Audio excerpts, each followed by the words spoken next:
రీతు చౌదరి 1995 మే 4న తెలంగాణలోని ఖమ్మంలో జన్మించి భయ్య. యూసఫ్గూడ్లో కాలేజ్లో మాస్టర్ కంప్లీట్ చేసింది. రీతు చౌదరికి బ్రదర్ కూడా ఉన్నాడు భయ్య. తన పేరు వచ్చేసి నితిన్. చిన్నప్పటి నుంచి యాక్టర్ నుంచి చాలా కళ్ళు కన్నది భయ్య. ఫస్ట్ స్టార్టింగ్లో చిన్న లోకల్ ఛానల్లో యాంకర్గా స్టార్ట్ చేసింది. One fine day star my మ్యూజిక్లో సెలబ్రిటీస్ని ఇంటర్వ్యూ చేసే ఛాన్స్ వచ్చింది భయ్య. యాంకర్ 10 పెళ్లి చూపుల షోల్లో రీతు చౌదరి ఒక కంటెస్టెంట్గా కూడా పార్టిసిపేట్ చేసింది. ఇక్కడే తన లైఫ్లో కెరీర్కి మలుపు పడిందని చెప్పుకోవాలి భయ్య. తన ఫస్ట్ సీరియల్ వచ్చేసి ఆడిదే ఆడదంలో నటించింది. మాటిలో వచ్చే గోరింటాక్ సీరియల్ కూడా నటించింది భయ్య. ఈ సీరియల్ ద్వారానే మంచి పేరు సంపాదించుకుంది. 2021 యూట్యూబ్ ఛానల్ స్టార్ట్ చేసింది భయ్య. అంటే ఆటోమేటిక్ ఫేమస్ వచ్చింది కాబట్టి యూట్యూబ్ ఆటోమేటిక్ వర్క్ అవుతుంది. విత్ ఇన్ షార్ట్ టైంలోనే 70K ఫాలోవర్స్ వచ్చి భయ్య. అది కూడా 3 monthsలో అనుకుంటే I think. First YouTube channel మొత్తానికి పోతే ల్యాక్స్ వచ్చాయి భయ్య. ఆ తర్వాత ఇంట్లో కూడా వచ్చాయి అనుకోండి. ఆ ఇంటర్వ్యూ కంటే బూత్ అనుకోవడం చాలా బెటర్ అనిపించింది. ఐ థింక్ భయ్య నాకు తెలిసి ఈ విషయం చాలామంది తెలియదు అనుకుంటా. మౌనమే ఇష్టం మూవీలో హీరోని కూడా యాక్ట్ చేసింది భయ్య. ఈ సినిమా ఉందని జనానికి చాలామంది తెలియదు అనుకోండి. కానీ ఉప్పుడే సినిమాలో హీరోయిన్ సైడ్ క్యారెక్టర్ నడిచింది భయ్య. ఈ సినిమాతోటి కొంచెం ఫేమస్ అయితే అయ్యింది. ఇప్పుడు సినిమాలే కాదు యూట్యూబ్లో వెబ్ సిరీస్ యాక్ట్ చేసింది. అండ్ అటు జబర్దస్త్ అండ్ ఇంకోటి శ్రీదేవి డ్రామా కంపెనీలో కూడా యాంకర్గా వర్క్ చేస్తుంది భయ్య.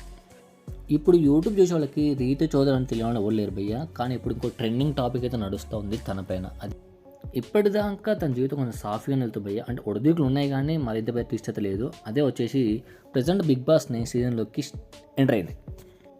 బిగ్ బాస్ గురించి చేసిందే భయ్య. ఆడికి వెళ్ళిన తర్వాత లవ్ స్టోరీలు ఉంటాయా, రూమర్స్ ఉంటాయా, ఏముంటో తెలియదు. కానీ అలా వెళ్ళిన ప్రతి ఒక్కరు నాశనం అవుతాడు ఈమెతో సార్. అదేంటంటే మహేష్ లవ్ స్టోరీ అని చెప్పేసి ఒకటి నడుస్తూ ఉంది భయ్య. అది ఎంతో నిజం తెలియదు కానీ ట్రెండింగ్ అయితే నడుస్తూ ఉంది. యూట్యూబ్ ఓపెన్ చేస్తే మొత్తం అదే అవపడుతుంటుంది. పెళ్ళి అయితే అవ్వలేదు కానీ భయ్య, రిలేషన్షిప్ అయితే నడిచిందంట. 1 సంవత్సరం పాటు ఉన్నారంట. బట్ కుదరక నచ్చక విడిపోయారంట. అది పెళ్ళి అయితే కాదంట. అంటే ఒక యాంకర్ అడిగాడంట పెళ్ళి అయిందా కాదంటే అవ్వలేదండి కానీ అన్నీ జరిగాయండి అని చెప్పేసి అనమాట. ఇది విన్నప్పుడు నాకు భలే నవ్వు వచ్చింది భయ్య. ఎంత జోగా తీసుకుంటారా లైఫ్ని అనేది. అంటే ఇది కూడా ఒక ఆట బొమ్మలాగా అయిపోయింది. ఇంత సీరియస్ ఏమి ఉండదు అది ఇంట్లో. ఒక్కసారి సినిమా ఇండస్ట్రీకి ఎంటర్ అయిన తర్వాత ++ వచ్చామంట భయ్య. అది మనకి కూడా తెలుసు అనుకోండి. ఇది తనకి మ్యారేజ్ అయితే అవ్వలేదు భయ్య. కానీ ఒక ట్రెండింగ్ కాబట్టి నడుస్తూ ఉంది కాబట్టి అది లవ్ స్టోరీ అనేది అంటూ ఉన్నారు. అది ఎంత నిజం అనేది బయటకు వచ్చాక అర్థమవుతుంది. యాక్చువల్లీ మహేష్కి ఆల్రెడీ అయితే మ్యారేజ్ అయిపోయింది భయ్య. అతనికి వైఫ్ కూడా ఉంది. తనకు కూడా ఒక పెద్ద ఇన్ఫ్లుయెన్సరే. తన పేరే గౌతమి చౌదరి. ఇలా జీవితం కెమెరా ముందుకు వచ్చేసింది భయ్య. టీవీ వాళ్ళ గురించి తెలిసింది, ఇంకా కాపురాలు కూల్చడం మాత్రం తెలిసింది కానీ కలపడం చాలా కష్టం అని. కోర్స్ వాళ్ళు కూడా ఏం చేస్తారు అనుకోండి, వాళ్ళే వచ్చి చెప్తా అన్నప్పుడు వీళ్ళని చూపించుకోరు అనుకోండి. వాళ్ళకి కావాల్సిన టీఆర్పీ కాబట్టి ఆటోమేటిక్గా వస్తారు కాబట్టి చేశారన్నమాట. ఇక్కడ హైలైట్ అంటే ఇద్దరు చౌదరిలే భయ్య. ఇక్కడ వరకు అది బాగానే ఉంది కానీ ఇక్కడ హైలైట్ ట్విస్ట్ ఏంటంటే గౌతమ్ చౌదరి బాగా ఉన్నవాళ్ళే. ఇక్కడ హైలైట్ ట్విస్ట్ ఏంటంటే ఇద్దరు లవ్ మ్యారేజ్ చేసుకున్నారు భయ్య. ఇప్పుడు గౌతమ్ చౌదరి వచ్చేసి రెస్టారెంట్ అయితే రన్ చేస్తూ ఉన్నా భయ్య. బిగ్ బాస్ జీవితంలో వచ్చాక సర్వనాశం అవుతుంటే ఏదనుకున్నా కానీ భయ్య రియాలిటీలో చాలా అవపడుతుంది.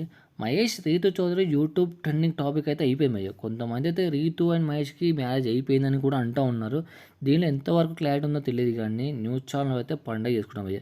వీళ్ళ ముగ్గురు జీవితం ఏదో మలుపు తిరుగుతుందో తెలియదు కానీ ఇప్పుడున్న డౌట్ చాలా మందికి ఏంటంటే మహేష్ మనీ గురించి గౌతమ్ చౌదరిని విడిచిపెట్టరా లేక రీతు చౌదరి లవ్లో పడి ముద్రం పెట్టడా అనేది కొన్ని రోజులు తెలుస్తున్నాం భయ్య. ఇప్పటికైతే ఇంకేం చెప్పలేదు. లైవ్లో అయితే కొట్టుకోవడం తిట్టుకోవడం అన్నీ జరుగుతూ ఉన్నాయి.